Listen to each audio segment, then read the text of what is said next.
ഒരു കാലത്ത് ഈ കാടിന്റെ ഹൃദയഭാഗത്ത് കിങ് റോർ എന്നു പേരുള്ള ഒരു ശക്തനായ സിംഹം ഉണ്ടായിരുന്നു. അവൻ മറ്റുള്ള എല്ലാ മൃഗങ്ങളിലും വെച്ച് ഏറ്റവും ശക്തനും ധീരനുമായിരുന്നു. എന്നാൽ ശക്തനായ ആ സിംഹത്തിന് മൃദുവായ ഒരു ഹൃദയമുണ്ടായിരുന്നു. ഒരു ദിവസം കാട്ടിലൂടെ അലഞ്ഞു നടക്കുമ്പോൾ അവൻ ഒരു കാഴ്ച കണ്ടു.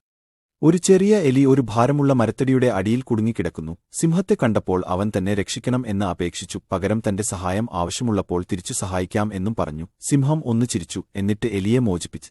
നന്ദി സിംഹരാജ്, നിങ്ങളുടെ ദയ ഞാൻ ഒരിക്കലും മറക്കില്ലേ. ഞാൻ എന്ത് സഹായം ആണ് അങ്ങേക്ക് പകരം ചെയ്യേണ്ടത് എന്ന് എലി സിംഹത്തോട് ചോദിച്ചു. സിംഹം ചിരിച്ചു. നിന്നെപ്പോലെയുള്ള ഒരു ചെറിയ എലിക്ക് എനിക്കായി എന്തു ചെയ്യാൻ കഴിയും, നീ പൊയ്ക്കൊള്ളൂ എന്ന് പറഞ്ഞു എലിയെ അതിന്റെ വഴിക്ക് വിടുകയായിരുന്നു. ദിവസങ്ങൾക്കുശേഷം കിങ് റോർ ഒരു വേട്ടക്കാരന്റെ വലയിൽ കുടുങ്ങി.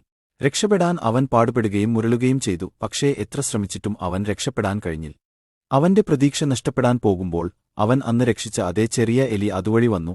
അവൻ വലയിൽ അകപ്പെട്ട് രക്ഷപ്പെടാൻ പറ്റാതെ വിഷമിക്കുന്ന സിംഹത്തെ കണ്ടു.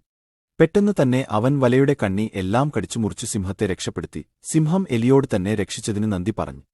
ഏറ്റവും ചെറിയ ജീവികൾ പോലും ചിലപ്പോൾ വലിയ മാറ്റമുണ്ടാക്കും, എലി അഭിമാനത്തോടെ പറഞ്ഞു. അന്നുമുതൽ സിംഹവും എലിയും ഏറ്റവും നല്ല സുഹൃത്തുക്കളായി. എല്ലാവർക്കും കഥ ഇഷ്ടമായോ കൂട്ടുകാരെ? വേറൊരു കഥയുമായി നമുക്ക് വീണ്ടും കാണാം. ബൈ ബൈ കൂട്ടുകാരെ.